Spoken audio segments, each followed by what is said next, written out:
کا مقصد کیا ہے کہ سب لوگ گھروں سے نکل کر کے مسجد میں نماز پڑھنے کے لیے آئے، جوان آئے، بوڑھے آئے، بچے آئے، سبھی لوگ نماز پڑھنے کے لیے آئے۔ یہ ان ترفع، اور مسجدوں میں بیٹھ کر دعوت کا، تبلیغ کا کام کریں اور ذکر کریں، خانقاہی نظام قائم کریں۔ اس لیے حضور اکرم صلی اللہ علیہ وسلم کے زمانے میں مسجد میں نماز بھی پڑھی جاتی تھی، مسجد وہ اسکول بھی تھا، مسجد ہی میں یونیورسٹی بھی تھی، محمدی یونیورسٹی۔ اور اس محمدی یونیورسٹی کے بڑے بڑے جو اپنے اپنے زمانے کے بڑے دگج، بڑے ہی دکھتا والے انسان، ایبیلٹی والے انسان پیدا ہوئے، جنہوں نے پوری دنیا کی اپنے اپنے وقتوں میں لیڈرشپ، بڑے بڑے پروفیسر، بڑے بڑے اس زمانے کے لائر، بڑے بڑے اس زمانے کے اور دوسرے سبجیکٹس کے ماہر پیدا ہوئے۔ وہ کیا تھی؟ مسجد میں تھی۔ اور اگر کوئی آپس کا جھگڑا ہوا تو اس کو نمٹانے کے لیے، جیسے ہمارے یہاں supreme court, high court, district court, تو وہ سب کورٹس، عدالت یہ مسجد کے اندر ہوا کرتی تھی۔ میرے محترم بزرگوں اور دوستو، حضور اکرم صلی اللہ علیہ وسلم اسی مسجد میں بیٹھ کر کے صحابہ کو وعظ اور نصیحت بھی کرتے تھے، قرآن بھی پڑھاتے تھے، عدالت کا کام بھی انجام دیتے تھے، بزنس کا اور بانیجیوں کا جو پرنسپلز اور گن ہوتے تھے اس کو بھی سکھلاتے تھے، لیڈرشپ کی بھی تعلیم دیتے تھے۔ گویا کہ مسجد وہ سینٹر تھا تمام چیزوں کا۔ اس لیے اب وہاں پر ساری چیزیں ہوتی تھیں، اس لیے فرمایا ان ترفع، ان تمام کاموں کو کر کے مسجد کے مرجادہ کو، مسجد کی عزت کو بڑھایا جائے، اور دوسری طرف مسجد کو شاندار بنایا جائے۔ حضور اکرم صلی اللہ علیہ وسلم جب مکہ المکرمہ سے ہجرت کر کے مدینہ المنورہ میں تشریف لائے، سب سے پہلے قباء کی مسجد بنائی، اور پھر اس کے بعد مسجد نبوی کے لیے زمین خریدا اور مسجد بنائی۔ لیکن اس زمانے میں پیسہ کم تھا، اس لیے کھجور گھاس کے جو پتے تھے اس پتے سے مسجد کا نرمان کیا۔ اور جب حضرت ابوبکر صدیق رضی اللہ تعالیٰ عنہ،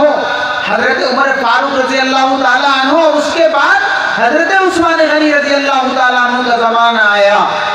تو بہترین اور شاندار مسجد کا نرمان حضرت عثمان غنی رضی اللہ تعالیٰ عنہ کے زمانے میں ہوا۔ اور جو مسجد چھوٹی سی مسجد تھی حضور کے زمانے میں، لیکن حضرت عثمان غنی رضی اللہ تعالیٰ عنہ کے زمانے میں اس کا ایکسپینشن ہوا، اس کو اور بڑھایا گیا چاروں طرف سے حضرت عثمان غنی رضی اللہ تعالیٰ عنہ کے زمانے میں۔ میرے محترم بزرگوں اور دوستو، اس لیے مسجد کا بہت بڑا بھومیکا اور بہت بڑا کردار ہے، اور مسجد کے نرمان میں آگے بڑھ کر کے حصہ لینا چاہیے۔ بادشاہ ہارون رشید کا نام آپ نے سنا ہوگا، وہ اپنے زمانے کا بہت بڑا بادشاہ تھا۔ اس نے بغداد میں یہ اعلان کرایا کہ بغداد میں شہر میں ایک بہت بڑا مسجد کا نرمان ہوگا، لیکن اس مسجد کے اندر کسی کا پیسہ نہیں لگے گا، اور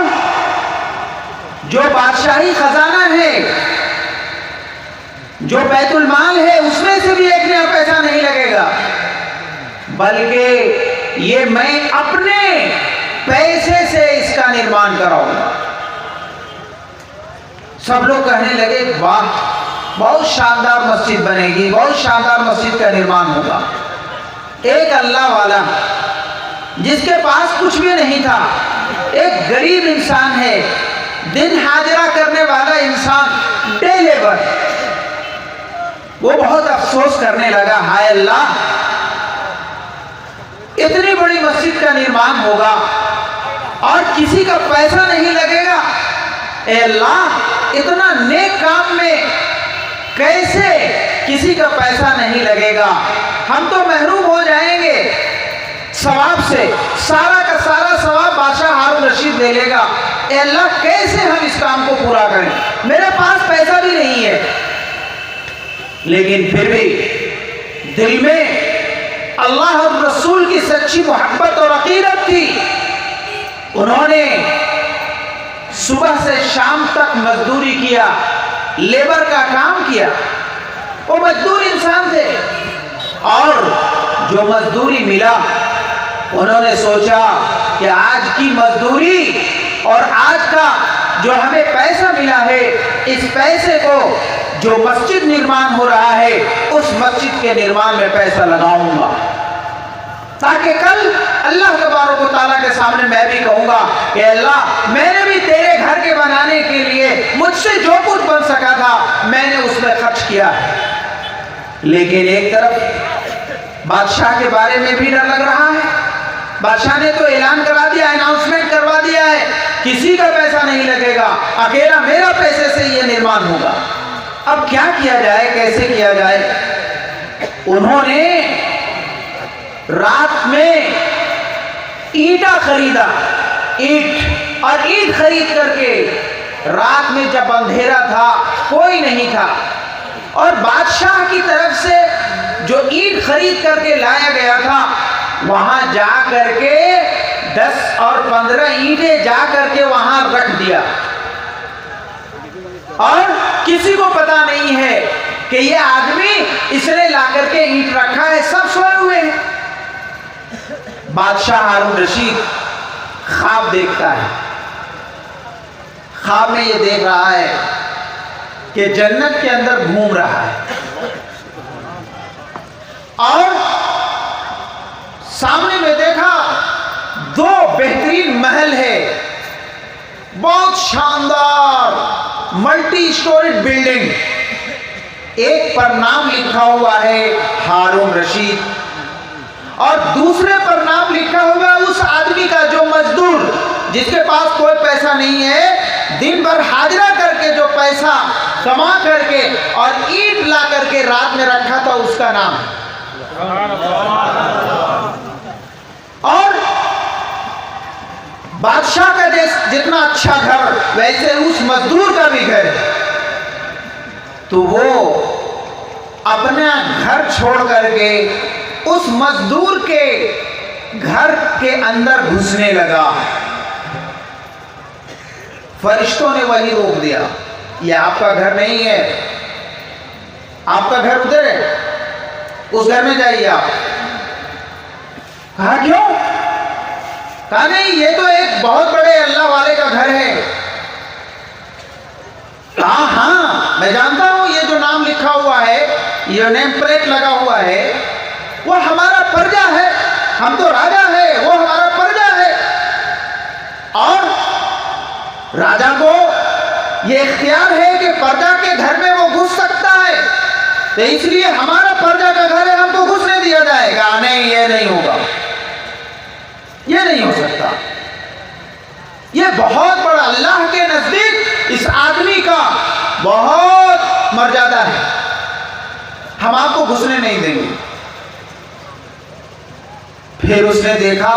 کہ جیسے اس کا گھر بنا ہوا ہے ویسے ہی ہارون رشید کا گھر بھی بنا ہوا ہے. صبح اٹھنے کے بعد اس کے بعد کہا بھائی کیا بات ہے؟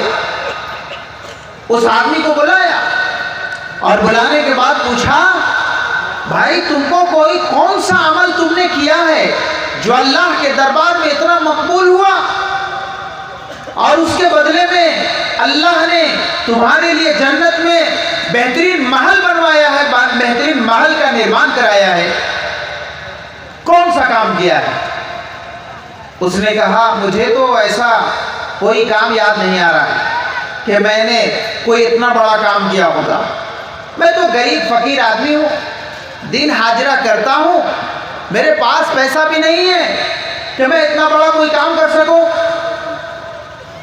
کہا نہیں، یاد کرو کوئی نہ کوئی تم نے بہت بڑا کام کیا ہے۔ اس نے کہا ہاں ایک کام مجھے یاد آ رہا ہے، شاید ہو سکتا ہے وہی ہو۔ کہا کیا ہے بتاؤ؟ کہا بادشاہ سلامت، آپ نے بغداد شہر میں مسجد نرمان کے بارے میں آپ نے اعلان کروایا تھا، اناؤنسمنٹ کروایا تھا، اور یہ کہا تھا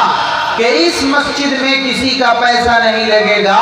صرف میرا پیسہ لگے گا۔ لیکن میں نے اللہ سے دعا مانگی، اے اللہ آپ کا گھر کا نرمان ہو رہا ہو اور ہمارا جیسا انسان یہ کیسے ایسے رہ سکتا ہے کہ اس میں ہمارے جیسے فقیر کا ایک نیا پیسہ نہ لگے۔ اس لیے میں نے دن حاضرہ کیا اور جو مزدوری ملا میں نے اس مزدوری سے جتنا اینٹ ملا دکان میں نے لا کر کے رات کے اندھیرے میں اس اینٹ کو آپ کی اینٹوں کی جہاں پہ ڈھیریاں لگی ہوئی تھی وہاں پہ میں نے لا کے رکھ دیا۔ میرے محترم بزرگ اور دوستو، بادشاہ نے کہا ہاں یہی عمل تو ہے جس کی بنیاد پر میں نے دیکھا کہ ٹھیک میرے جیسا گھر تمہارا گھر بھی جنت کے اندر ہے۔ دیکھیے اللہ کے نزدیک اصل نیت ہے، اصل دل ہے، اخلاص ہے۔ بادشاہ ہارون رشید نے کروڑوں روپیہ خرچہ کیا ہوگا، لیکن اس مزدور نے زیادہ سے زیادہ ہم کہہ سکتے ہیں کہ اس کے مقابلے میں 10 روپیہ اور 20 روپیہ اس نے خرچہ کیا ہوگا، لیکن جو جذبہ تھا، جو اسپرٹ تھا اس کے دل کے اندر، جو نیت تھی، جو اخلاص تھا، جو اللہ سے لگاؤ اور تعلق تھا، اس کی بنیاد پر اللہ رب العزت نے اس کے 10 اور 15 روپے کے مقابلے میں ٹھیک بادشاہ جیسا محل تعمیر کیا مسجد کے اندر۔ واقعتاً اللہ کے رسول صلی اللہ علیہ وسلم نے جو ارشاد فرمایا، من بنى للہ مسجدا بنى اللہ لہ بیتا فی الجنہ، کہ جو بھی مسجد کا نرمان کرے گا، اللہ کے گھر کا نرمان کرے گا، اللہ تبارک و تعالیٰ اس جیسا یا اس سے بھی بڑا گھر نرمان جنت کے اندر کرائے۔ میرے محترم بزرگ اور دوستو، تو اس لیے اگر ہم غریب ہیں، ہم ڈے لیبر ہیں، ہم دن حاضرہ کرتے ہیں، ہمارے پاس پیسہ نہیں ہے، اس سے کوئی بات نہیں ہے، بلکہ آپ نے سچے دل سے اخلاص کے ساتھ اگر 1 روپیہ بھی اگر آپ مسجد کے نرمان میں دیں گے اور اس مسجد کے نرمان میں شریک ہوں گے، اللہ رب العزت ایسا گھر آپ کے لیے جنت کے اندر بنوائے گا اور نرمان کرائے گا۔ میرے محترم بزرگ اور دوستو، یہ میں نہیں بتلا رہا ہوں بلکہ جناب نبی کریم علیہ السلام کا ارشاد ہے کہ اللہ رب العزت ضرور بنائے گا۔ اس لیے جہاں اللہ کا گھر بن رہا ہو، جہاں مسجد بن رہی ہو، ہم میں سے ہر ایک انسان کو اپنی طرف سے، اپنے گھر والوں کی طرف سے، اپنے بچوں کی طرف سے، اپنے چھوٹے چھوٹے گود کے بچوں کی طرف سے، اپنے مرے ہوئے دنیا سے جو جا چکے ہیں ماں باپ، بھائی بہن، باپ دادا، ان کی طرف سے بھی ہم مسجد کے نرمان میں حصے دار بنے۔ اللہ تبارک و تعالی ہمارے گھر کے تمام فیملی ممبر کی طرف سے جنت کے اندر گھر بنوائے۔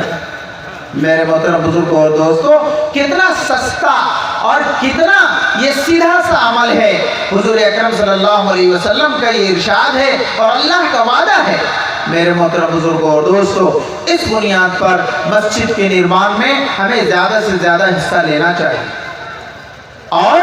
مسجدیں ہمارے گھر کی طرح نہیں بلکہ اللہ کا جب گھر ہے تو ہمارے سے بہت بہترین گھر بننا چاہیے، بہت شاندار۔ اس میں کوئی فضول خرچی نہیں ہے، اس میں کوئی اسراف نہیں ہے، بلکہ آپ بہترین کیا مسجد بنائیں، اس میں ہر قسم کی فیسلٹی ہو، اس میں ساری چیزیں ہوں، اس میں استنجا خانہ، پیشاب خانہ، اس میں باتھ روم، غسل خانہ، اس میں بہترین انداز سے پڑھنے کا، بہترین انداز سے وعظ کا، بہترین انداز سے دعوت اور تبلیغ کے کام کرنے کا، اور جتنی بھی سویدھائیں ہیں ان تمام سویدھاؤں کے ساتھ مسجد کا نرمان کریں۔ اللہ تبارک و تعالیٰ آپ سب لوگوں کے اس نیک عمل کو قبول کرے گا۔ میرے محترم بزرگوں اور دوستو، اور جیسا کہ میں نے آپ کو بتلایا کہ حضور کے زمانے میں بلکہ خلفاء کے زمانے کے اندر بھی مسجدیں یہ ایک اکیلا سینٹر تھا جہاں پہ سارا کام ہوا کرتا تھا. اور ہمارے بزرگوں نے، ہمارے بڑوں نے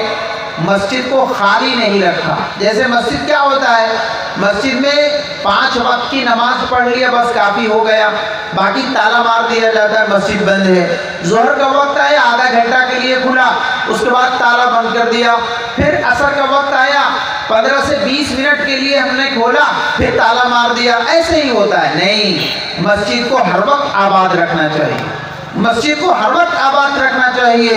تلاوتیں ہوں، ذکر و اذکار کی مجلسیں ہوں، خانقاہی نظام ہو. بزرگان دین نے اسی لیے خانقاہ، بڑے بڑے بزرگوں کی جتنی بھی خانقاہیں ہیں وہ سب کہاں تھی؟ مسجدوں کے اندر تھی. سارے بزرگ، خواجہ معین الدین چشتی اجمیری رحمۃ اللہ علیہ، خواجہ بختیار کاکی رحمۃ اللہ علیہ، خواجہ نظام الدین اولیاء رحمۃ اللہ علیہ، اور اسی طریقے سے اخیر دور میں ہمارے حضرت شیخ الہند رحمۃ اللہ علیہ، حضرت مولانا حسین احمد مدنی رحمۃ اللہ علیہ، اور ہمارے آسام کے سب لوگوں کے اندر جو پریچت حضرت شیخ باسکردی رحمۃ اللہ علیہ، ان کی بھی خانقاہیں کہاں تھی؟ مسجدوں کے اندر تھی. میرے محترم بزرگ اور دوستوں، اور اس خانقاہی نظام کے ذریعے سے ان حضرات نے ایسی تربیت کا کام کیا ہے کہ پورا کا پورا علاقہ ان کو راہ راست پہ لگایا. جہاں کے لوگ رات کو سونا ان کو نصیب نہیں ہوتا تھا، چین نہیں، سکون نہیں، امن نہیں، شانتی نہیں، چوری ڈکیتی، قتل و قتال، لڑائی جھگڑا، زنا، اور اسی طریقے سے شراب خوری، نشہ خوری، نہ جانے کتنی گناہوں کے اندر لپت تھے. لیکن بزرگوں نے اس خانقاہی نظام کے ذریعے سے وہاں کی دنیا کو بدل ڈالا، وہاں کے علاقے کو بدل ڈالا، نوجوانوں کی تربیت کی، بوڑھوں کی تربیت کی، جو غلط عقائد لوگوں کے دلوں کے اندر بیٹھے ہوئے تھے اس کو ختم کیا، اور اللہ کی وحدانیت کا، جناب نبی کریم علیہ الصلوۃ والسلام سے سچی عقیدت اور محبت کا جذبہ لوگوں کے اندر پیدا کیا. تو وہاں سارے لوگوں کے اندر امن اور شانتی اور سکون پیدا ہوا. اور یہ ذمہ داری تو جناب نبی کریم علیہ الصلوۃ والسلام کی تھی، اور حضور اکرم صلی اللہ علیہ وسلم سے لے کر کے تمام بزرگان دین نے اپنے اپنے زمانے میں اس کام کو انجام دیا. میرے محترم بزرگوں اور دوستوں، لقد من اللہ علی المؤمنین اذ بعث فیہم رسولا منہم یتلو علیہم آیاتہ ویزکیہم ویعلمہم الکتاب والحکمہ. حضور اکرم صلی اللہ علیہ وسلم کے ذمے 4 کام، 4 ڈیوٹیاں حضور کے ذمے یہ سپرد کی گئی، اور ان میں سے ایک ہے تزکیہ. تزکیہ کا مطلب کیا ہے؟ تزکیہ کا مطلب ہے دلوں کو صاف کرنا. ہمارے دل میں جو زنگار لگا ہوا ہے، ہمارے دلوں کے اندر جو ذکر الہی سے غفلت کی بنیاد پر شیطان نے ڈیرا جما لیا ہے اور ہمارے دلوں کو گندا بنا دیا ہے، اس کی بنیاد پر ہم ایک دوسرے سے دشمنی، آپس میں پیار اور محبت کے بجائے آپس میں لڑائی اور جھگڑا، ایک دوسرے کے مال کو دیکھ کر کے اس کے بارے میں حسد کرنا، غیبت کرنا، اور دل کی جتنی بھی بیماریاں ہیں وہ ساری کی ساری بیماریاں یہاں ہیں. اور جب دل میں یہ ساری بیماریاں پیدا ہوں، اب بتائیے کہ کیا کوئی انسان اچھی نیت کے ساتھ نماز پڑھ سکتا ہے؟ صدق دل سے وہ کوئی اور دوسرا کام انجام دے سکتا ہے؟ ہرگز نہیں، غلط بات ہے. بلکہ آپ کے ہمارے مکانوں میں، ہمارا مکان ہے چاہے وہ بانس کا بنا ہوا ہو، چاہے وہ پکا کا نرمان کیا ہوا ہو، اس میں بھی گندگی لگتی ہے، اس میں بھی جالا، یہ ماکوڑ جال اور نہ جانے کیا کیا لگتا ہے، لیکن اس کو صاف کیا جاتا ہے. مکان مالک کیا کرتا ہے؟ اس کو صاف کرتا ہے. اور اگر بہت زیادہ زنگار لگ جاتا ہے تو سریس پتے کے ذریعے سے اس کو صاف کرتا ہے، اور صاف کرنے کے بعد تب پھر جا کر کے اس کے اوپر کلر مارتا ہے. ورنہ اگر گندگیوں کے اوپر کلر مارے، ورنہ اگر زنگار کے اوپر کلر مارے تو کیا کلر رہے گا؟ نہیں رہے گا. تو جب ہم گھر میں روزانہ صاف صفائی کرتے ہیں، صبح اٹھنے کے بعد ہم جھاڑو لیتے ہیں، پورا صاف کرتے ہیں، اور ہم اپنے گھروں کے چھتوں کو صاف کرتے ہیں، اور بھی جب کوئی زنگار لگ جاتا ہے اس کی صفائی ہوتی ہے سرس پتے کے ذریعے سے۔ میرے دوستو، ہمارے دلوں کے اندر بھی اسی طریقے سے زنگار لگ جاتا ہے، گندگیاں بیٹھ جاتی ہیں، اس کو بھی صاف کرنے کے لیے اللہ رب العزت نے جناب محمد رسول اللہ صلی اللہ علیہ وسلم کو بھیجا کہ دل کی جتنی بھی گندگیاں اس کو صاف کیا جائے، ختم کر دیا جائے، اور پھر اس کے بعد رنگ لگایا جائے، کلر کیا جائے، اطاعت کا، بندگی کا، نماز کا، روزے کا، زکوٰۃ کا، حج کا، تب تو یہ ساری کی ساری عبادتیں قبول ہوں گی۔ اور اگر زنگار لگا ہوا ہوگا، حسد دل کے اندر ہوگا، دشمنی ہوگی، ایک دوسرے سے نفاق ہوگا، ایک دوسرے سے جھگڑا ہوگا، تو میرے دوستو ہماری نمازیں کیسی قبول ہوں گی، ہمارے روزے کیسے قبول ہوں گے، ہماری زکوٰۃ کیسے قبول ہوگی، ہمارا حج کیسے قبول ہوگا؟ میرے محترم بزرگوں اور دوستو، اسی تربیت کے لیے جناب محمد رسول اللہ صلی اللہ علیہ وسلم کو بھیجا گیا تھا، اور اسی کا نام تزکیہ، اسی کا نام تصوف۔ میرے محترم بزرگوں اور دوستو، اسی لیے جناب محمد رسول اللہ صلی اللہ علیہ وسلم کے پاس حضرت جبرائیل علیہ السلام تشریف لائے، اور انہوں نے پوچھا کہ آپ بتائیے مل ایمان، ایمان کیا چیز ہے؟ حضور اکرم صلی اللہ علیہ وسلم نے ارشاد فرمایا ان تؤمن باللہ، کہ آپ اللہ کے اوپر ایمان لے آئیں، قیامت کے دن کے اوپر ایمان لے آئیں، اللہ کی کتابوں کے اوپر ایمان لے آئیں۔ اور پھر اس کے بعد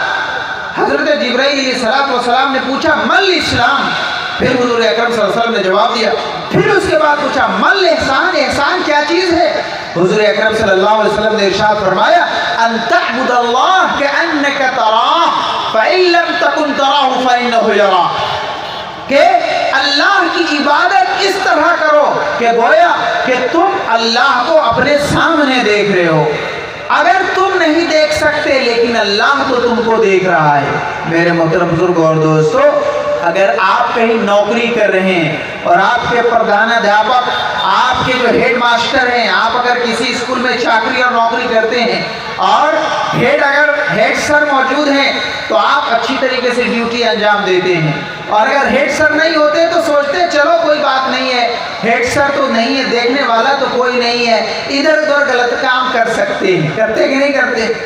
یا کہیں آپ نوکری کر رہے ہیں کمپنی میں، اور کمپنی کا ڈائریکٹر یا سی ای او اگر سامنے ہو تو انسان بہت ہی ٹائم پہ آتا ہے، اور جتنے بھی اس کے اسائنمنٹ ہیں وہ ساری چیزوں کو اچھے طریقے سے انجام دیتا ہے۔ لیکن اگر ڈائریکٹر صاحب نہیں ہے، سی ای او صاحب نہیں ہے، یا ہمارے ڈپارٹمنٹل ہیڈ نہیں ہے، تو پھر ہم کام کے اندر کیا کرتے ہیں کہ کوئی پوچھنے والا تھوڑی ہے یار، ابھی تو ڈائریکٹر صاحب نہیں آئے، اس لیے ابھی ہم جا کر کے چائے کی دکان میں، پان کی دکان میں ہم ٹائم ویسٹ کرنے چلے جاتے ہیں۔ میرے محترم بزرگوں اور دوستو، تو مالک کے نہ ہونے کے بنیاد پر، ڈائریکٹر کے نہ ہونے کے بنیاد پر، کمپنی کے سی ای او کے نہ ہونے کے بنیاد پر انسان غلط کام کرتا ہے، ٹائم کو ویسٹ کرتا ہے، اپنے اسائنمنٹ کو صحیح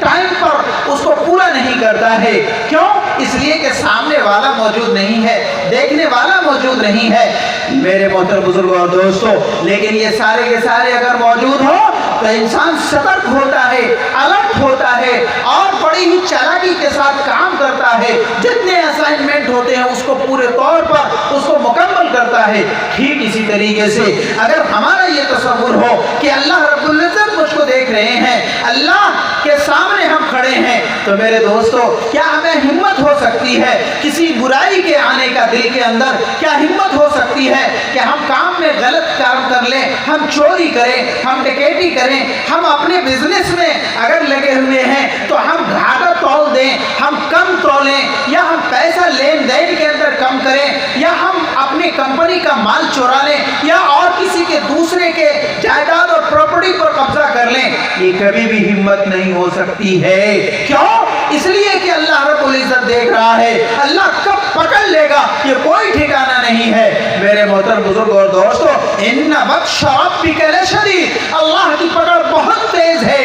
یہ ڈھیل دیتا ہے۔ یہ نہ سمجھیں کہ اللہ نہیں دیکھ رہا ہے، اللہ کے سامنے تو ساری چیزیں موجود ہیں، یہ ٹرانسپیرنٹ ہے، ساری چیزیں ایک دم کھل کر کے آئینے کی طرف صاف اور شفاف ہے۔ میرے محترم بزرگ اور دوستو، لیکن یہ نہ سمجھیں کہ ہم اتنا چوری کر لیا، اتنا کام ہم نے کسی کے پراپرٹی کو، جائیداد کو قبضہ کر لیا ہے، کسی کے ہم نے ڈنڈی مار دیا، ہم نے سامان دیتے وقت میں اتنا سامان کم دے دیا ہے، یا ہم نے دکان میں گاہکوں کو، کسٹمرز کو ساتھ ہم نے دھوکہ دے دیا، اللہ تو نہیں دیکھ رہا ہے۔ میرے محترم بزرگ اور دوستو، یہ اللہ دیکھ رہا ہے۔ اللہ رب العزت مہلت دیتا ہے، یہ ڈھیل دیتا ہے کہ ٹھیک ہے، ابھی بھی سدھر جاؤ، ابھی بھی تم ٹھیک ہو جاؤ۔ میرے محترم بزرگ اور دوستو،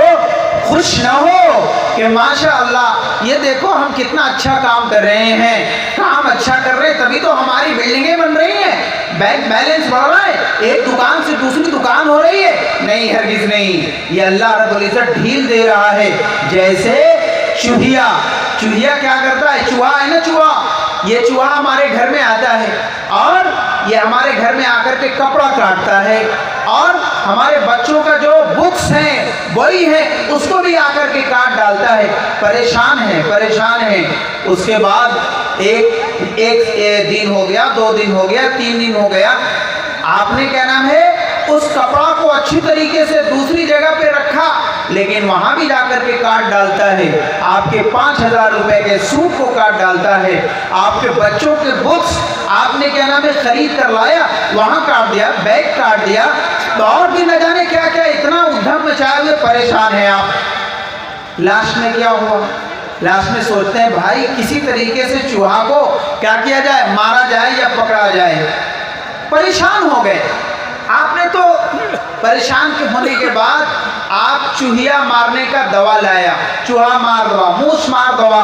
یہ سپتاہک بازار میں بیچتا ہے کہ نہیں بیچتا ہے؟ ہاں بیچتا ہے، تو لاتے ہیں اور مٹھائی میں لا کر کے اس کو آپ رکھتے ہیں، آپ اس کیا نام ہے دروازے کے پاس، اس دروازے کے پاس، تو آپ کوریڈور میں رکھ دیا، ادھر رکھ دیا، ادھر رکھ دیا۔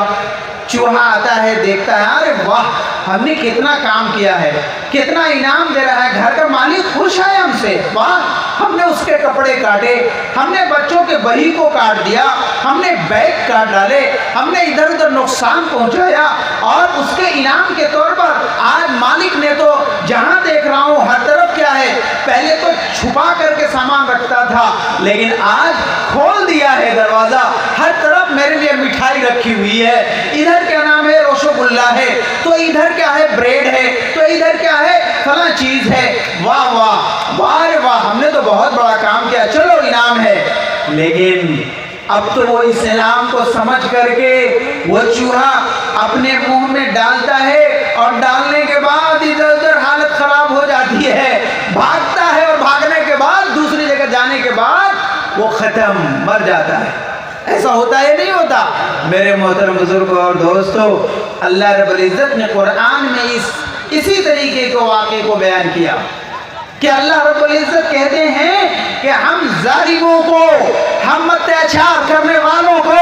اور ہم بزنس میں اور وانجوں میں بے ایمانی کرنے والوں کو، اور اسی طریقے سے دوسروں کے مال اور جائیداد پر قبضہ کرنے والوں کو، غریبوں اور یتیموں اور مسکینوں کے جو حق کو مار کر کھانے والوں کو، ہم نے ان کو تھوڑی دیر کے لیے مہلت دی ہے۔ کیا وہ سمجھتے ہیں کہ اللہ رب العزت خوش ہے؟ ہرگز نہیں۔ ان اخذ ربک لشدید، اللہ کی پکڑ بہت تیز ہے، اچانک پکڑ لے گا۔ فاذا هم فیہ مبلسون، وہ حیران ہو جائیں گے، ارے یہ کیا ہو گیا، کل تک تو ہم بہت اچھے انداز سے چل رہے تھے، ہماری پراپرٹی، ہماری جائیداد، ہماری دکان، ہمارے مکان اور ساری چیزوں کے اندر دن بدن یہ بہت بڑھوتری ہو رہی تھی، لیکن اچانک کیا ہو گیا، ہم پکڑ لیے گئے۔ میرے محترم بزرگوں اور دوستو،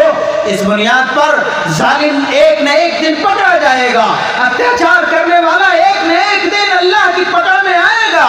میرے محترم بزرگوں، اس لیے نہ سوچیں، آپ نہ خوش ہوں کہ ہم نے گناہ کا کام کیا ہے، کرتے رہیں، اور ہم اتیاچار کیے کرتے رہیں، ہم لڑائی جھگڑا کرتے آئے ہیں، کرتے رہیں گے، ہرگز نہیں۔ اچانک اللہ رب العزت آپ کو پکڑ لے گا، اللہ کا عذاب آپ کے اوپر آئے گا، اور عذاب آنے کے بعد نہ جانے آپ کون سی مصیبت میں پڑ جائیں گے، اور آپ دنیا سے ہمیشہ ہمیشہ کے لیے ختم کر دیے جائیں گے۔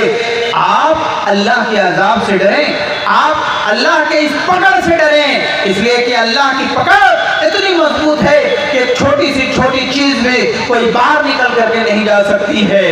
میرے محترم بزرگوں اور دوستوں، اس بنیاد پر ہمیں ہر وقت اس کے سلسلے میں ہمیں تیار آنا چاہیے میرے محترم بزرگوں اور دوستوں۔ لیکن یہ اللہ کا خوف اور اللہ کا ڈر یہ کہاں سے آئے گا؟ ہم تو غفلت کی نیند سو رہے ہیں، ہمیں تو کوئی بتانے والا نہیں ہے۔ بتانے والا ہے، قرآن آیا، رسول آئے، نبی آئے، آدم علیہ السلام سے لے کر تاجدار مدینہ حضرت محمد مصطفیٰ صلی اللہ علیہ وسلم تک 1,24,000 انبیاء اکرام علیہ السلام آئے، اور انبیاء اکرام علیہ السلام کے جانے کے بعد صحابہ کرام کا زمانہ آیا، تابعین کا زمانہ آیا، تابعین کا زمانہ آیا، بڑے بڑے بزرگان دین اپنے اپنے وقتوں میں آئے، اور اسی مشن کو لے کر کے انہوں نے زندگیاں گزاری اور لوگوں کو سمجھانے کا، اچھے راستے پر لانے کا، صراط مستقیم پر لانے کا، دعوت اور تبلیغ کی محنتیں جاری کی ہیں انہوں نے میرے محترم بزرگوں اور دوستوں۔ اور ہر وقت اللہ رب العزت کے عذاب کا، اللہ کی پکڑ کے بارے میں ڈرایا ہے میرے محترم بزرگوں اور دوستوں۔ اس لیے بزرگوں نے اپنے اپنے زمانے میں خانقاہی نظام کو قائم کیا تاکہ لوگوں کو، بھٹکے ہوئے لوگوں کو پکڑ کر کے لایا جائے، اور ان کا جو گندگی ہے، اس کو جو یہ لگ چکے ہیں، اس کو صاف کیا جائے، اور صاف کرنے کے بعد صحیح طور پر صبغۃ اللہ ومن احسن من اللہ صبغہ، اللہ کی رنگ یہ بہت ہی محبوب رنگ ہے، اللہ کے رنگ میں رنگتے ہیں ان بندوں کو۔ کہاں رنگتے ہیں؟ خانقاہی نظاموں کے اندر، ذکر و اذکار کے ذریعے سے، وعظ اور نصیحت کے ذریعے سے میرے محترم بزرگوں اور دوستوں۔ تو مسجدوں کو بھی سینٹر ہونا چاہیے خانقاہی نظام کا، دعوت و تبلیغ کی محنت کا، قرآن کریم کی تفسیر کا، احادیث رسول کے ذکر کا میرے محترم بزرگوں اور دوستوں۔ اگر یہ کام کر لیا جائے گا، مسجدوں کو سینٹر اور یہ مرکز بنا لیا جائے، تو انشاءاللہ ہمارے علاقے میں خیر ہی خیر ہوگا، ہمارے علاقے میں بے ایمانی نہیں ہوگی، ہمارے علاقے میں ایک دوسرے کے خلاف لڑائی اور ایک دوسرے کے بارے میں اپنے دل میں دشمنی، حسد اور بغض نہیں رہے گا، اتیاچار باقی نہیں رہے گا، ہر طرف انصاف ہوگا، ہر طرف عدالتیں قائم ہوگی، اور سارے لوگ آپس میں بھائی بھائی کی طرح زندگی گزاریں گے، بندھتو قائم ہوگا میرے محترم بزرگوں اور دوستوں۔ یہ کس سے ہوگا؟ یہ اور دوسری چیزیں نہیں کر سکتی ہیں میرے محترم بزرگوں اور دوستوں۔ پولیس کے پہرے اور اسی طریقے سے اور دوسرے پہرے، اس سے یہ کام کچھ حد تک تو ہوتا ہے، لیکن پولیس کہاں تک کے دیکھے گی میرے دوستوں؟ لوگ چھپ چھپ کر کے گناہیں کرتے ہیں، شراب چھپ چھپ کر کے کرتے ہیں، غلط کام چھپ چھپ کر کے کرتے ہیں، وہاں پہ پولیس کا اور دوسرے لوگوں کی نگاہیں نہیں پہنچ سکتی ہیں، لیکن اللہ کا خوف پیدا ہو جائے، اللہ کا ڈر پیدا ہو جائے، تو میرے محترم بزرگوں اور دوستوں، یہ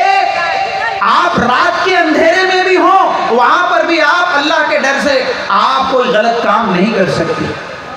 میں حضرت ماعز اسلمی رضی اللہ تعالی عنہ کا واقعہ سناتا ہوں۔ بخاری شریف کی حدیث ہے کہ حضرت ماعز اسلمی رضی اللہ تعالی عنہ کو شیطان نے بہکا دیا، اور شیطان کے بہکاوے میں آ کر کے انہوں نے غلط کام کر لیا۔ غلط کام کرنے کے بعد ان کو ہوش آیا، ارے یہ کیا ہو گیا؟ حضور اکرم صلی اللہ علیہ وسلم کے دربار میں پہنچتے ہیں اور کہتے ہیں حضور مجھ سے ایسا غلط کام ہو گیا ہے، اس لیے مجھے سزا دے دیجئے۔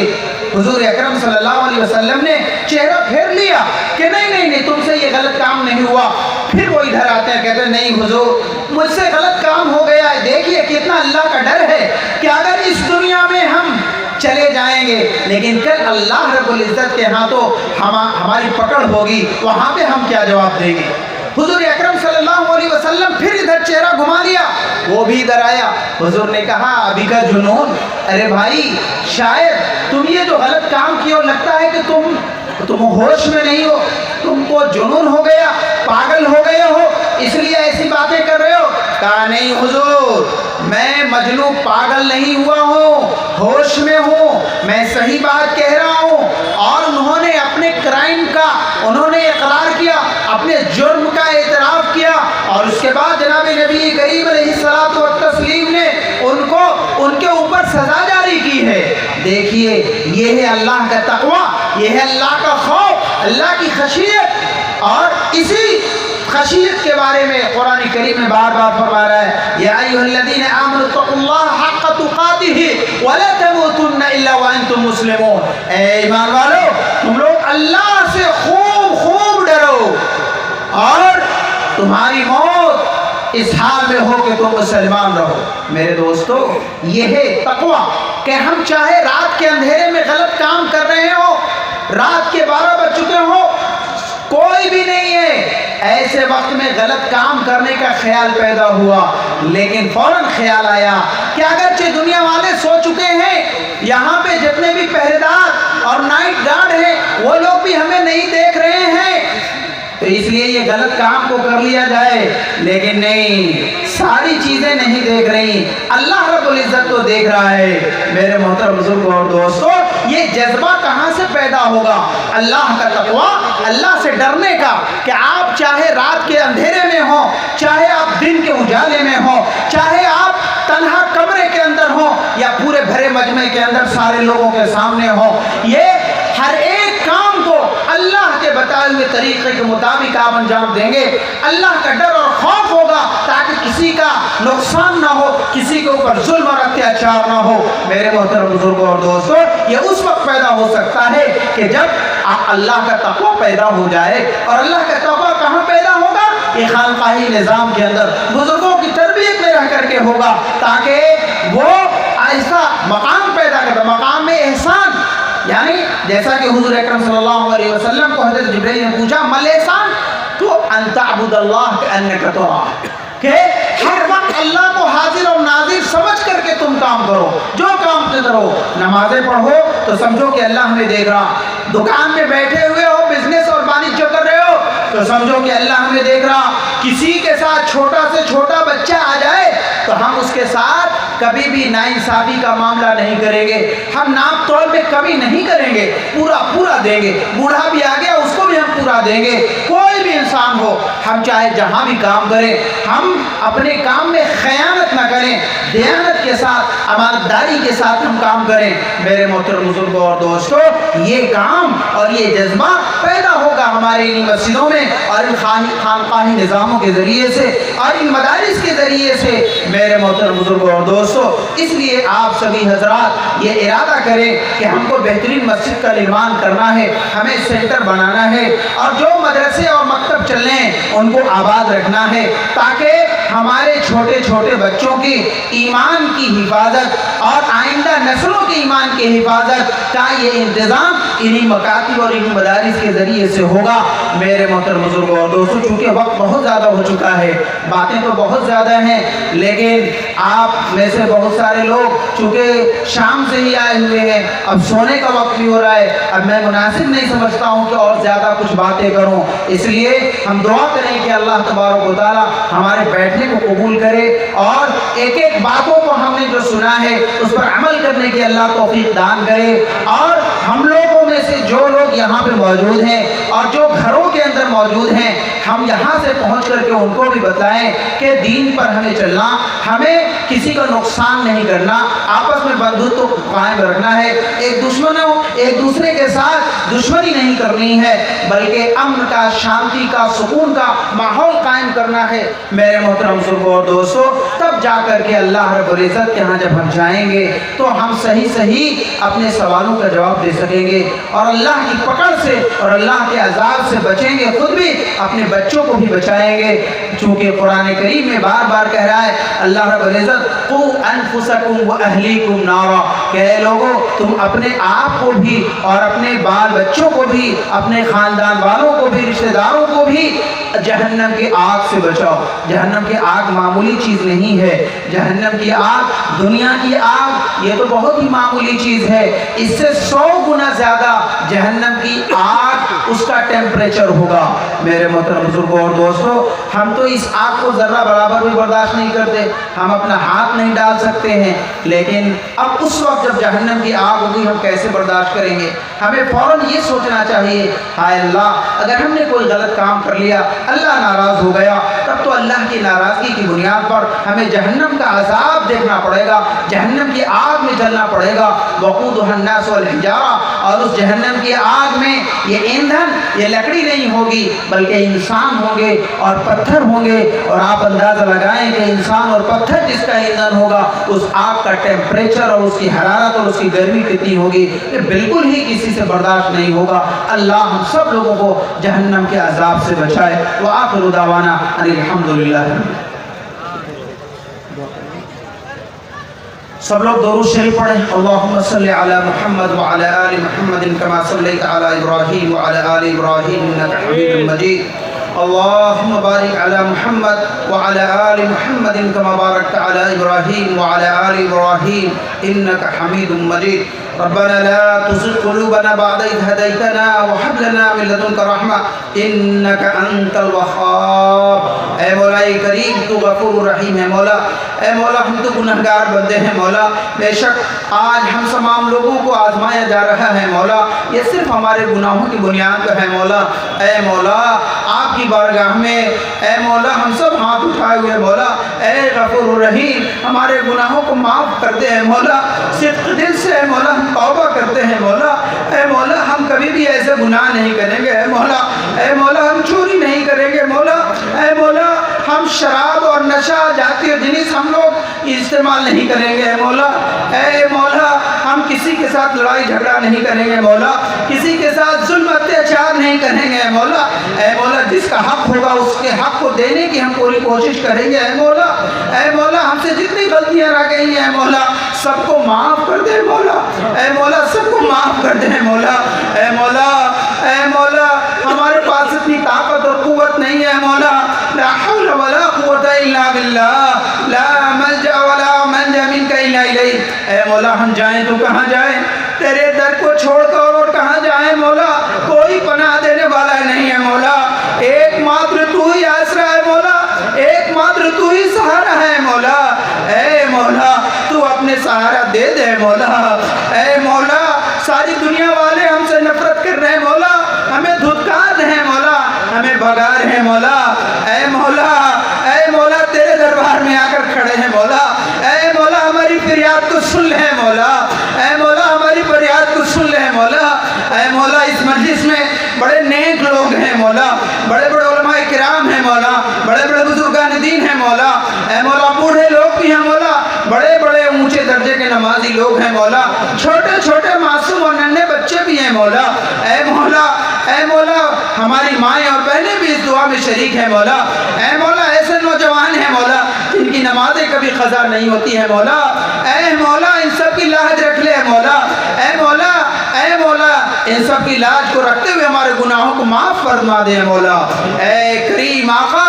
اے رحیم مولا، اے رحیم مولا ہمارے ساتھ رحم کا معاملہ فرما، کرم کا معاملہ فرما، اے غفور رحیم غفاری کا معاملہ فرما، اے ستار اپنی ستاری کا معاملہ فرما،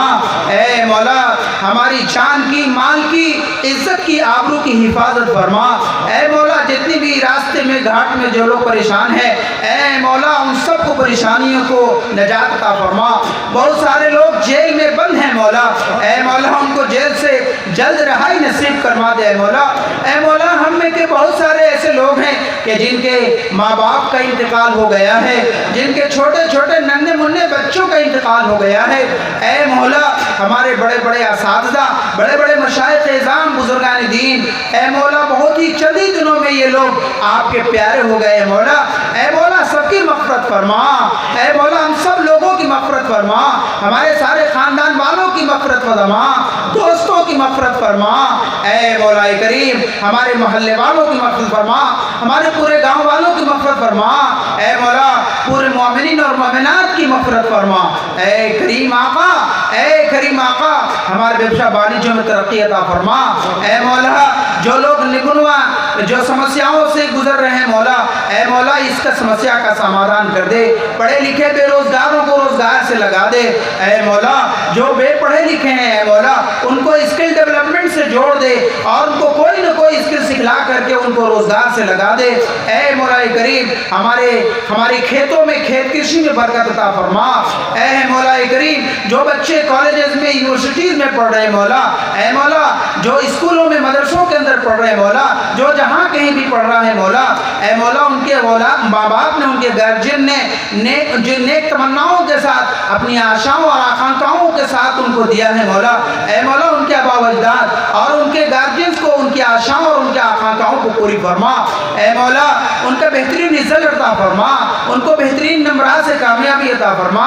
اے مولا کریم کوئی میڈیکل کی تیاری کر رہا ہے، کوئی IIT کی تیاری کر رہا ہے، کوئی ACS کی تیاری کر رہا ہے، کوئی IAS کی تیاری کر رہا، کوئی IPS کی تیاری کر رہا، اے مولا سب لوگوں کی مرادوں کو پوری فرما،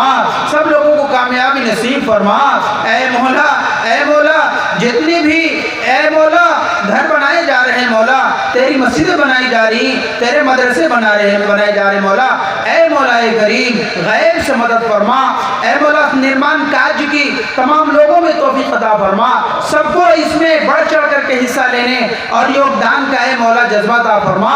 اے مولا ان مدارس کو باقی رکھے مولا، اے مولا ان مکاتب کو باقی رکھے مولا، سب کے دلوں میں مدارس میں پڑھنے پڑھانے والے اساتذہ، پڑھنے والے بیچارے یتیم معصوم اور نادار بچوں کی محبت عطا فرما، اے مولا کریم ہم سب لوگوں کو ایمان پر قائم اور دائم رکھ، اے مولا استقامت نصیب فرما، اے مولا ارتداد کی جو لہریں چل رہی ہیں مولا اس کو ختم کر دے مولا، اے مولا ہماری موت ہو تو خاتمہ بالخیر ہو، اے مولا ہمارا موت ہو اسلام کے اوپر ہو، ایمان کے اوپر ہے مولا، اے مولا کریم آپس میں بندھتو قائم فرما، اے مولا آپس کی دشمنی کو دور فرما، ایک اور نیک بن کر کے زندگی گزارنے کی توفیق عطا فرما، وصلی اللہ تعالی علی خیر خلق محمد وعلی آلہ وصحبہ اجمعین برحمتک یا اللہ۔